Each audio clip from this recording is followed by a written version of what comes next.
All right, so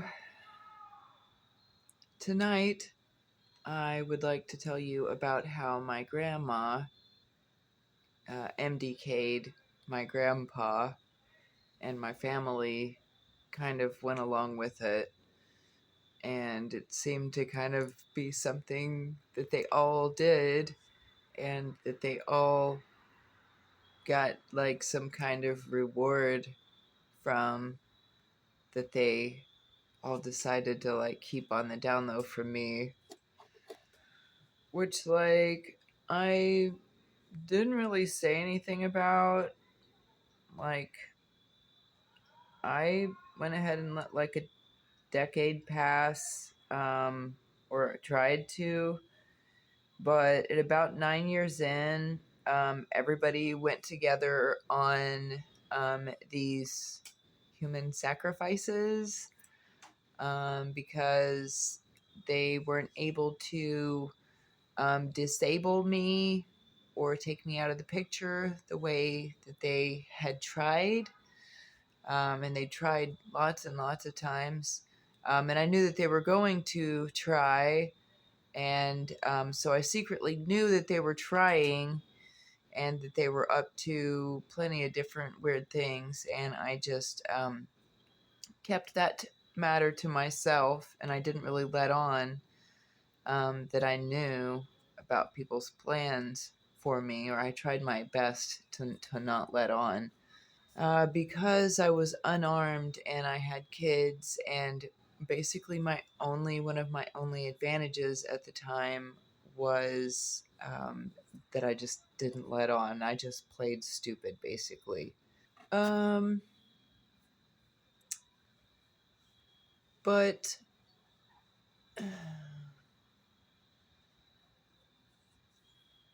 back in, I think that it was 2016, no, 2013. Um, that is when my grandfather, his name was Larry Laverne Cross, and that's when he would have been red rummed.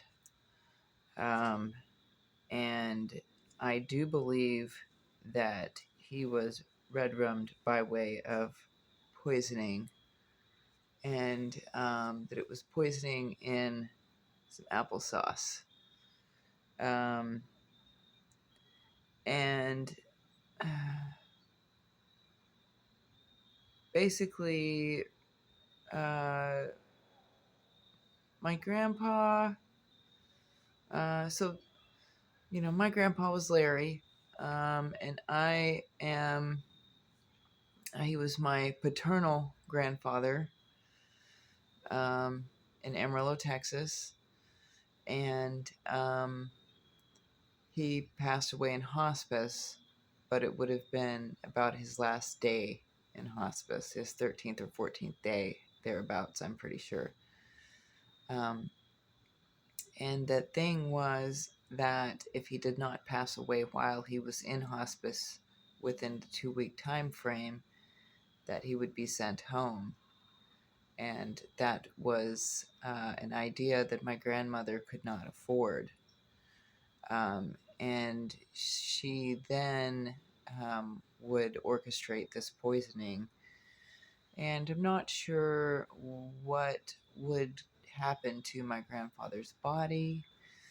I never did find out. I did call around and ask about it, because there was a situation with some ashes in a safe that Gerald opened there in Amarillo at one of the houses where there was a woman who seemed to be one of the targets of these guys. And I knew that she was a target because she had a lot of tools. And Gerald was talking about acquiring them.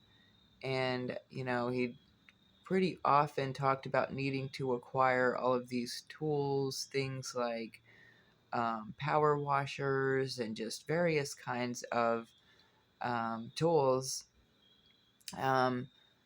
And he would always say, well, in this situation, he said, I have to go in and take these people's tools because they're not using them.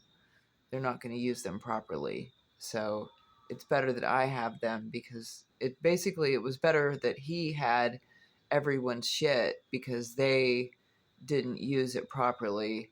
Only he would use it properly.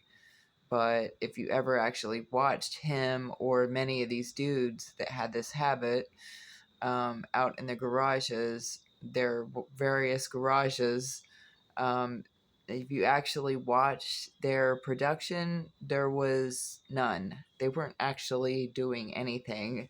They weren't actually improving or producing anything. That would have gone completely against um, their rules or whatever. Now, there had been issues before with my grandfather going to nursing homes, but apparently when he would go to nursing homes, whatever checks were going to my grandmother, they would go to the nursing homes instead, and or the state would keep them, or SSI would keep them, or however it worked. Anyways, the checks would not go to my grandmother. So she had to get him out of the nursing homes, and she had to figure out a different way to go about things. Um, so he got better in the nursing home, and they were able to get him out. Um, and at some point, because he was in hospice and because he was not being, he was on the do not feed, we weren't allowed to give him food or water while he was in there. And so for a while, he wasn't receiving the poisons that he'd been receiving all along. And his uh, organ function began to improve while he was there fasting in hospice, just laying completely still. Now, my grandmother and my family did make the mistake of mentioning that around me, saying that, he was actually getting in better condition.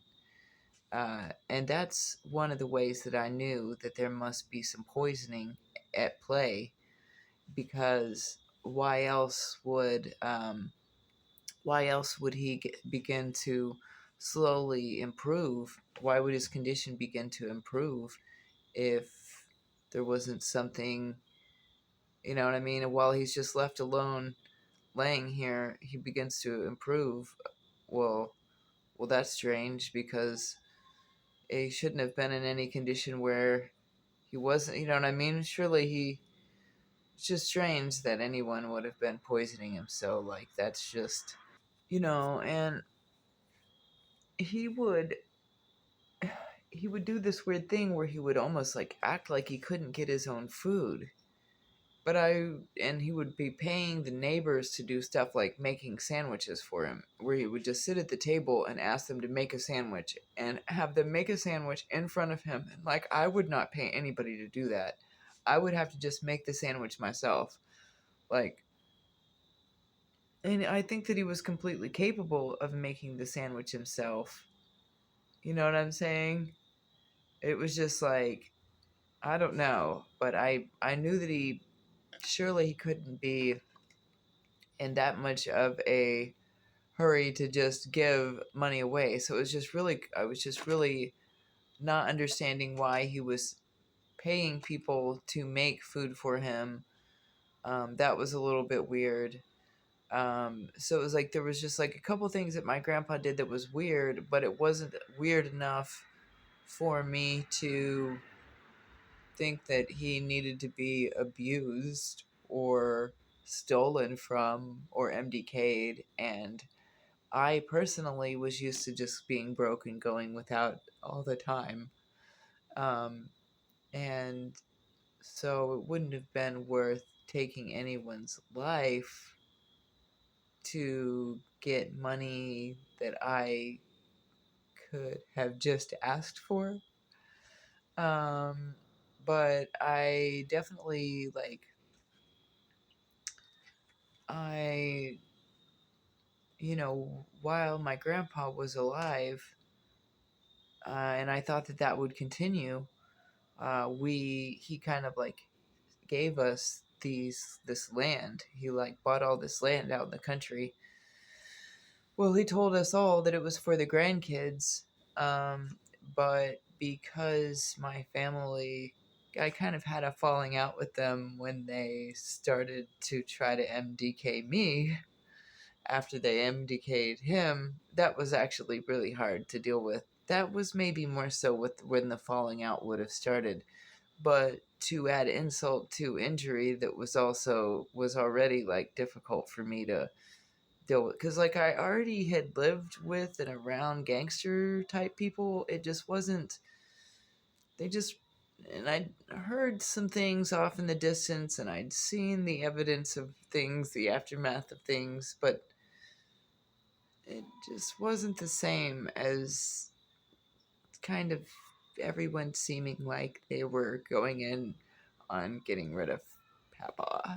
That was a little bit different. It was just a little bit stranger, and like I'm not sure. Like I just am gonna assume that because so many people were involved, um, that there really would not have been any way for me to speak up about it then.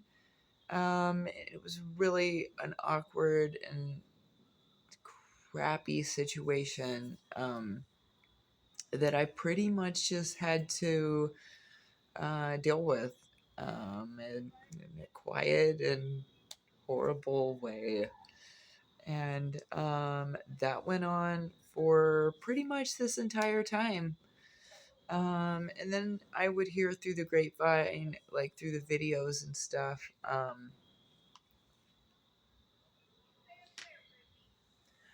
I would hear that my grandpa was part of an MDK campaign against me, and that he was one of the people who took out one of the life insurance policies on me, and that sort of thing. There were also people through the grapevine saying that he machester'd me, and which was kind of difficult to believe because of some other stories that hopefully I'll get around to telling. Hopefully it won't cut me off. But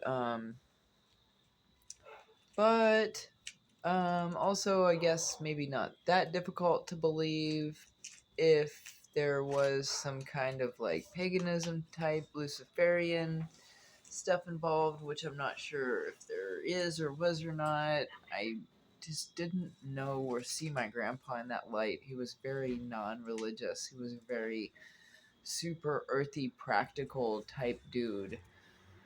He had a pretty good sense of humor. I grew up on his stories. There was a lot of stories. It was like, the old timey stories, a lot of them, and that was basically the person who I was with one on one for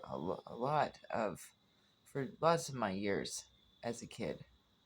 And he would tell me stories about his mom and his dad and his stepdad, and his mom's name was Sylvia. Um, and he would tell me stories about all of his brothers. He had lots and lots of brothers and sisters out in California. And he would tell me never to go to California. He would tell me that California was a cursed place that was going to drop off into the ocean soon. Uh, I really liked my grandpa. I really actually cared about my grandpa. He owned a house out in Amarillo, Texas, and I'm pretty sure just about everybody liked Larry. Uh, he, they tried to say he was a little bit off sometimes. Maybe I didn't really see it the way that everybody else did. I was also willing to listen and humor people a lot more than other people are. So sometimes if my grandpa wanted to do something a little bit crazy, me being the crazy Gemini that I am, would be more obliged, to carry out whatever idea this was, which sometimes was like going to pull a piece of furniture out of some dilapidated house was all,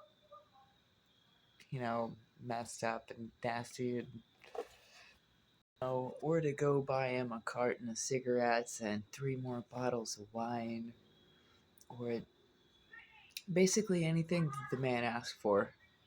Because to me, that was my elder, and that was how I showed him respect. You know what I'm saying? I thought anybody would have been grateful to have a granddaughter like me. What a blessing it is to have such a servant in your church who would go be so as considerate to get all these bottles of vodka for us. Praise the Lord. I was always kind of an enabler. That's something I've really had to get a hold of. My grandpa was real racist early on, but over the course of time, he seemed to kind of change. He even sent me this photo that he wrote on the back of, and it was a quote by Martin Luther King. And I think that he did that because he knew that I was just a little bit different from them because of the different variety of people who they would see me spending time with, and that it was not just the same cut and dry white people to whom they were so accustomed. He didn't know that it was going to be such an issue because I had been taught um, otherwise. You know what I mean? Like, we'd been taught this whole melting pot variety thing, you know what I mean? And in all of our classrooms, there were people of all different races and stuff in Amarillo, Texas. You know what I'm saying? So it was just weird for me to go from that to listening to my grandparents and in different places and in different ways show and my aunt and uncle, my uncle too, my uncle especially was really bad with it, but for them to show racism at different times was really a breathtaking anomaly for me. It was just like so crazy for me. I think that was something that my grandpa recognized was a difference and had even been the reason why there seemed to be a difference between us, or like there was a point in time when there was like a division between us, or when things got really different, or that I kind of maybe backed away from him, and it was whenever and by backed away from him, I mean maybe in an emotional way, almost turned off from him, or almost like dissociated from him or something. And maybe it was obvious and maybe I didn't ever realize it.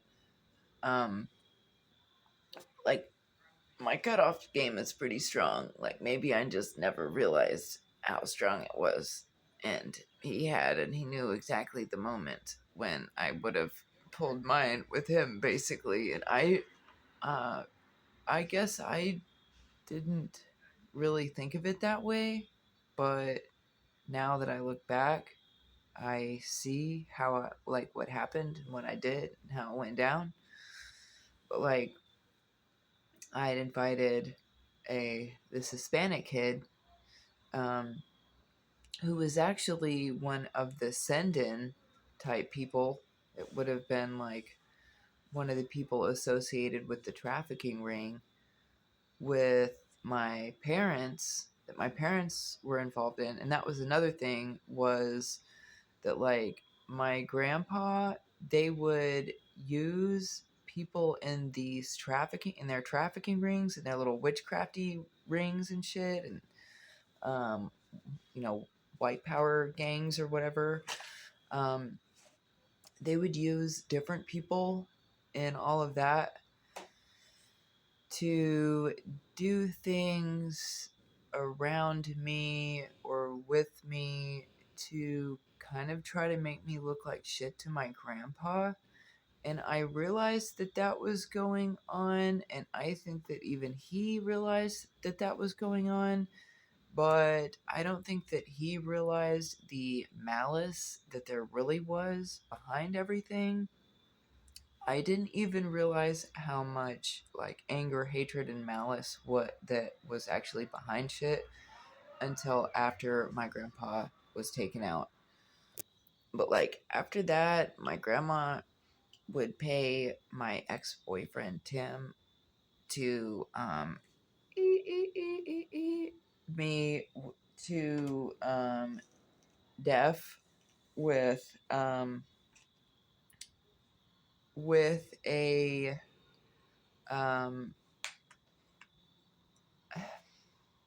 a clutch, the metal clutch piece for the a tow kit, or not a tow kit, the clutch kit for this tow truck that was out in my grandma's backyard.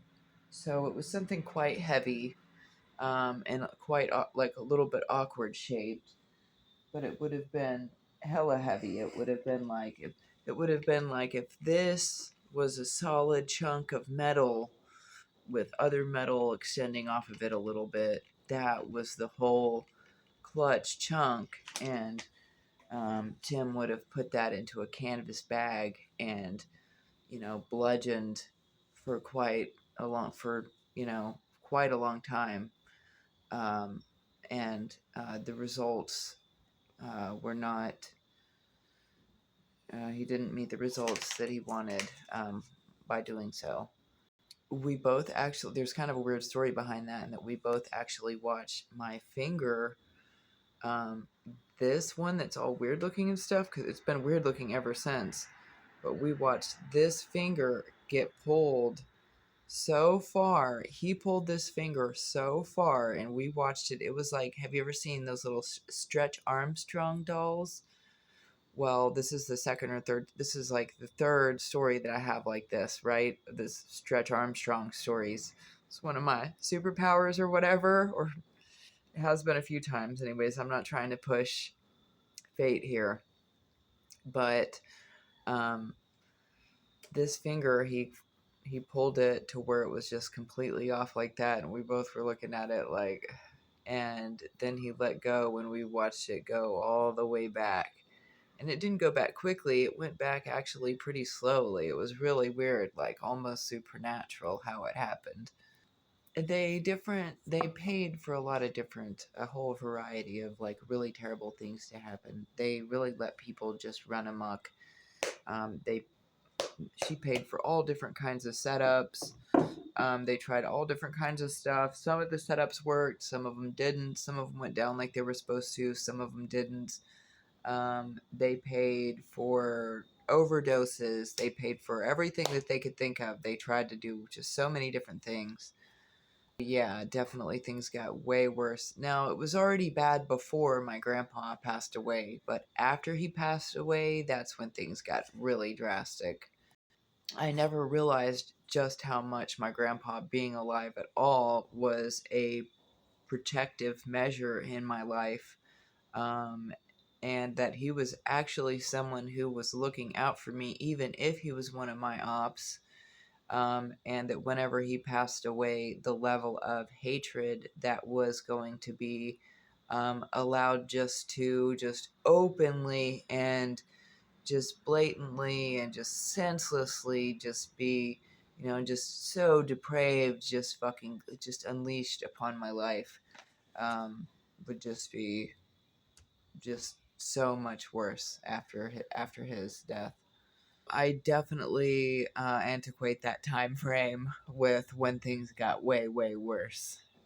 Is after Papaw was killed, and like I said, also before that, there were 33 acres out in the boonies that he claimed he purchased, not for very much either. so that his grandkids would all have a place to live, so that, no one else through his bloodline would have to face homelessness. And I'm assuming that I'm part of his bloodline because I did have a MyHeritage test done, and according to that test, that is my father. That's, my grandpa's son is my father. So I don't understand why, but the only reason why I'm not around and I'm not asking for money or trying to stay in the house that I heard was left to me and all of that is because these people did try to MDK me. You know what I mean? Kind of lots of times, and it's been going on for a very long time. So it would of course be in my best interest to, try to avoid those certain people, places, and things to the best of my ability, and to step back and let law enforcement handle those people and that situation. Unfortunately, by not preventing them from the stalking and the harassment and all of that, I'm basically subject to um, everything still, day to day. I, have to find places to go, um, and each place that I go is only temporary until, something crazy happens, and then I'm supposed to hurry up and get my stuff and leave, or whatever, um, whatever bullshit ends up happening. And it's basically all just a Truman Show. If you haven't seen that movie, then you need to, because you need to know what we mean when we're saying that. But basically, it's all just this Truman Show put on, and it's been that way since I was a kid, which is basically one of the next videos that I need to be making.